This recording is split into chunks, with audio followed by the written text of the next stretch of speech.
जय जोहार, नमस्कार। दैनिक छत्तीसगढ़ चैनल देख रहे हैं आप। मैं हूं आपके साथ अभिजीत कुमार और करते हैं आज की खबरों की शुरुआत सबसे पहली बड़ी खबर के साथ। इससे पहले छत्तीसगढ़ से अगर आप और देखना चाहते रोजाना छत्तीसगढ़ के समाचार तो नीचे लाल कलर का सब्सक्राइब बटन दिया है, जिसे दबाकर चैनल को आपको सब्सक्राइब करना है।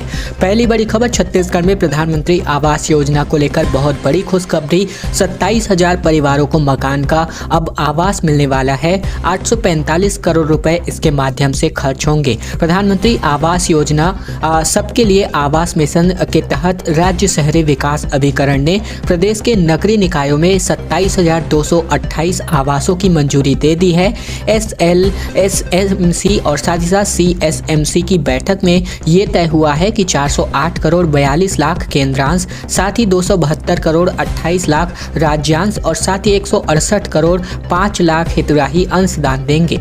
इस योजना के तहत 163 नए DPR बनाए जाने हैं। प्रधानमंत्री आवास योजना के तहत मोर जमीन मोर मकान, मोर आवास मोर चिन्हारी के बाद सबके लिए आवास मिशन योजना की शुरुआत की गई है। नगरीय निकाय के अफसरों का कहना है कि पूर्व में जिन्होंने आवेदन किया है उन्हें इस योजना का लाभ मिलेगा। नए आवास की स्वीकृति मिलने के बाद निकायों में प्रधानमंत्री आवास शाखा के इंजीनियरों ने मौका मुआयना शुरू कर दिया है। इस योजना में तकरीबन 845 करोड़ 40 लाख रुपए खर्च होंगे। इस योजना से गरीबों को लाभ मिलेगा। फिलहाल ये योजना शहरी आवास के लिए है, यानी ग्रामीण आवास के लिए खबर आना अभी बाकी है।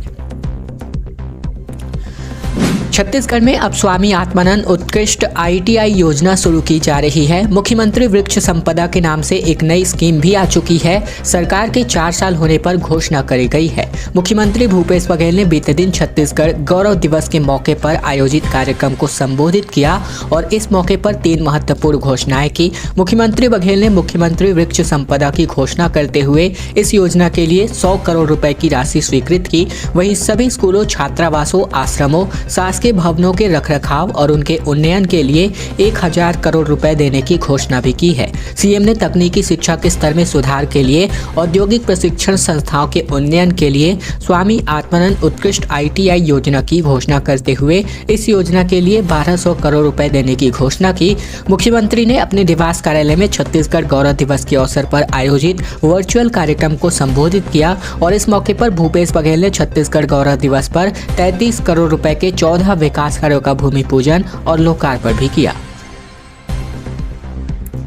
गुजरात के बाद अब छत्तीसगढ़ में भी पठान पिक्चर पर लेकर के बवाल निकलता आ रहा है। शिवसेना नेता का कहना है कि भगवा जैसे पवित्र रंग का अपमान हुआ, बेशर्म रंग गाना हटा करके रिलीज किया जाए फिल्म। दरअसल गुजरात में शाहरुख खान की अपकमिंग फिल्म पठान पर बैन लगाने की मांग की जा रही है। ये बवाल अब छत्तीसगढ़ भी पहुंच चुका है। यहाँ इस फिल्म के गाने और दीपिका पादुकोण के पहने कपड़ों पर आपत्ति जताई गई है और चेतावनी भरे लहजे में छत्तीसगढ़ ने एक लेटर जारी किया है शिवसेना छत्तीसगढ़ ने, जहां पर बात न मान जाने पर खुद कार्यवाही करने की बात कही गई है। इसके अलावा शिवसेना छत्तीसगढ़ संगठन के प्रदेश महासचिव सुनील कुकरेजा ने एक खत फिल्म के मेकर्स, साथ ही सिनेमा हॉल संचालक और मल्टीप्लेक्स मैनेजमेंट वालों को भी भेजा है, जहां पर खास बातचीत में कहा गया कि हमें बेशर्म रंग गाने पर आपत्ति है, इसमें अश्लीलता फैलाई जा रही है। राजभवन पहुंचे सांसद और विधायक, फिर से विशेष सत्र बुलाकर SC वर्ग का आरक्षण 13 से लेकर 16% किए जाने की राज्यपाल से मांग निकल कर सामने आ रही है। दरअसल छत्तीसगढ़ में आरक्षण का विवाद अब एक नया मोड़ ले रहा है। अब अनुसूचित जाति वर्ग चाहता है कि उसे दिए जा रहे आरक्षण में संशोधन किया जाए। राजभवन जाकर इस मामले में मौजूद पूर्व सांसद और विधायकों ने मुलाकात की है। साथ ही राज्यपाल की ओर से भी इस पर सकारात्मक पहल करने का आश्वासन मिला है।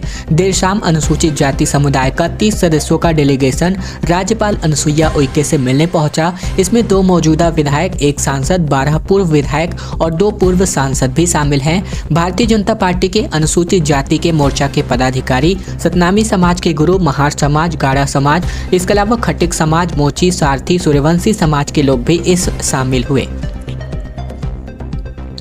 यूनिवर्सिटी में 10 जनवरी से होंगी सेमेस्टर की परीक्षाएं। 18 केंद्रों में 5000 परीक्षार्थी होंगे शामिल। ऑनलाइन प्रवेश पत्र प्राप्त कर सकते हैं। छत्तीसगढ़ के बस्तर यूनिवर्सिटी में 10 जनवरी से सेमेस्टर की परीक्षाएं शुरू होने वाली हैं, जो आगामी 23 जनवरी तक चलेंगी। विभिन्न स्नातक, डिप्लोमा, स्नातकोत्तर एवं स्नातकोत्तर डिप्लोमा पाठ्यक्रमों की सेमेस्टर परीक्षा का टाइम टेबल अब घोषित कर दिया गया है। बताया जा रहा है कि इस सेमेस्टर परीक्षा में कुल 18 केंद्र निर्धारित किए गए हैं, जिनमें 5000 परीक्षार्थी शामिल होंगे। बस्तर यूनिवर्सिटी के कुलपति प्रोफेसर मनोज कुमार श्रीवास्तव ने बताया कि टाइम टेबल को विश्वविद्यालय के वेबसाइट पर भी जारी कर दिया गया है। विश्वविद्यालय में कंट्रोल रूम स्थापित करने के भी निर्देश दिए गए हैं।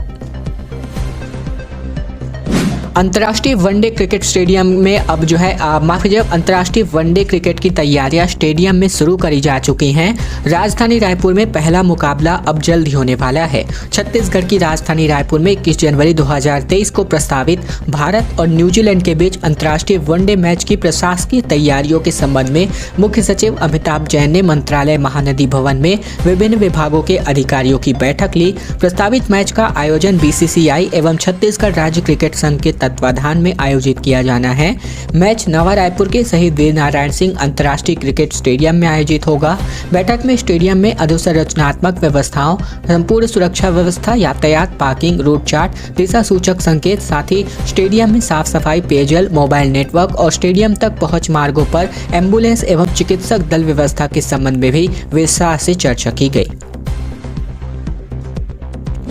न्यू ईयर के लिए गाइडलाइन जारी करी गई है। रात 12:30 बजे के बाद कोई भी पार्टी नहीं होगी। पार्किंग को लेकर भी पुलिस सख्त हो गया है। कोविड वाली पाबंदियां हालांकि नहीं रहेंगी। दरअसल रायपुर में न्यू ईयर पार्टी को लेकर एक गाइडलाइन जारी कर दी गई है। कोविड काल के बाद यह पहला मौका है जब न्यू ईयर के जश्न में कोई खास पाबंदियां नहीं लगाई गई हो। पिछले साल रायपुर शहर ने कोविड-19 के खतरे के बीच नए साल का जश्न मनाया था। रायपुर कलेक्टर डॉक्टर सर्वेश्वर नरेंद्र भूरे, SSP प्रशांत अग्रवाल के चर्चा के बाद एक खास बैठक आयोजित हुई, जहां पर ADM NR साहू ने शहर के सभी hotel, marriage palace, club, cafe मालिकों को एक बैठक में लेकर नए साल की गाइडलाइन तय की गई है। इस साल नए साल के जश्न में कोई भी रोक टोक नहीं होगी, लेकिन कुछ खास नियमों का जरूर पालन करना होगा। कुछ इलाकों में कड़ाके की ठंड वापस लौट आई है। जसपुर में न्यूनतम तापमान 6.3 डिग्री सेल्सियस पर जा पहुंचा। रायपुर, बिलासपुर, दुर्ग, बस्तर में अभी हालांकि सर्दी धीरे से बढ़ने वाली है। समुद्री तूफान की वजह से छत्तीसगढ़ से जा चुकी सर्दी वापस लौट आई है।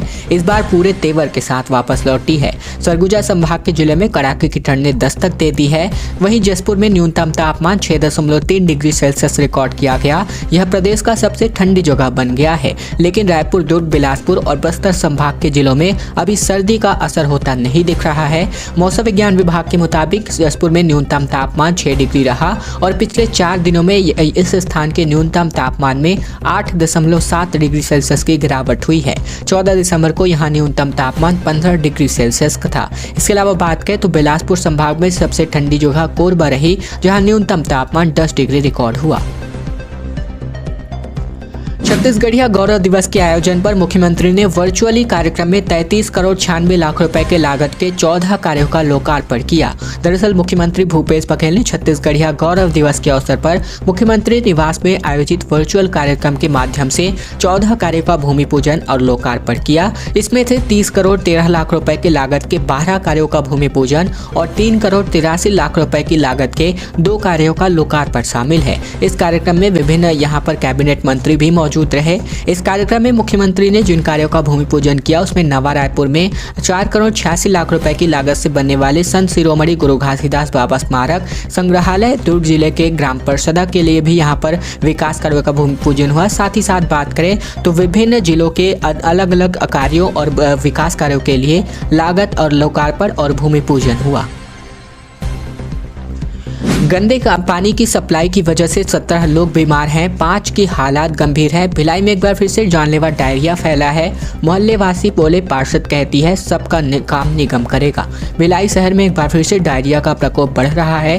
कैंप क्षेत्र में 200 से अधिक संक्रमित और 2 लोगों की मौत के बाद अब जोन 4 कुर्सी पार के शिवाजी नगर में डायरिया फैला हुआ है। वार्ड 51 के इस क्षेत्र में 17 से अधिक डायरिया के मरीज अब तक पाए जा चुके हैं। जोन 4 कुर्सी पार क्षेत्र के वार्ड 51 शिवाजी नगर के घरों में पिछले कई दिनों से गंदा पानी जा रहा है और इसे पीने से लगभग 17 से अधिक लोग डायरिया संक्रमित हो गए हैं, जिनमें से 5 के हालात गंभीर हैं और गंभीर हालात के चलते अलग अलग अस्पतालों में भर्ती कराया गया है। भगवा विवाद में अब मुख्यमंत्री भूपेश बघेल की भी एंट्री हो गई है। कहा यह त्याग और बलिदान का रंग है, विश्व हिंदू परिषद और बजरंग दल वाले क्यों पहनकर घूम रहे हैं। दरअसल फिल्म पठान के बहाने भगवा रंग पर छिड़े विवाद में मुख्यमंत्री भूपेश बघेल ने भी एंट्री मार ली है। मुख्यमंत्री ने बीते दिन कहा कि भगवा रंग तो त्याग और बलिदान का रंग है, विश्व हिंदू परिषद और बजरंग दल वाले जो भगवा पहनकर घूम रहे हैं उन्होंने कौन सा त्याग किया है। भगवा विवाद पर पूछे गए एक सवाल पर मुख्यमंत्री भूपेश बघेल ने कहा कि भगवा रंग जो है वह यज्ञ की अग्नि की ज्वाला का रंग है, वह पवित्र है, वह त्याग और बलिदान का रंग है। विश्व हिंदू परिषद और बजरंग दल वाले जो भगवा पहनकर घूम रहे हैं उन्होंने कौन सा त्याग किया है। रंग किसी का होता है क्या? ये लोग केवल इसके नाम पर समाज में घृणा फैला रहे हैं। शाहरुख खान, दीपिका पादुकोण और जॉन अब्राहम स्टारर फिल्म 25 जनवरी को रिलीज होने जा रही है। इससे पहले फिल्म का एक गाना रिलीज हुआ है जिस गीत के एक हिस्से में दीपिका पादुकोण ने भगवा रंग का स्विम सूट पहना है और इस ड्रेस को लेकर पूरी फिल्म और अभिनेता अभिनेत्रियां दक्षिणपंथी राजनीतिक और सामाजिक संगठनों के निशाने पर आ गई हैं, जिसे लेकर अब विवाद बढ़ता जा रहा है। हिस्ट्री सीटर कांग्रेस नेता की हत्या का अब पूरा मामला खुल चुका है। परिवार की महिला से पिता पुत्र का अवैध संबंध था। संजू के अत्याचार से त्रस्त बाप और भाई ने ही सुपारी दी थी। बिलासपुर के कुख्यात बदमाश और पूर्व कांग्रेस नेता संजू त्रिपाठी की हत्या की साजिश में उसके पिता जयनारायण त्रिपाठी, भाई कपिल त्रिपाठी, गोद ली हुई बेटी के पति भरत तिवारी का नाम सामने आ रहा है।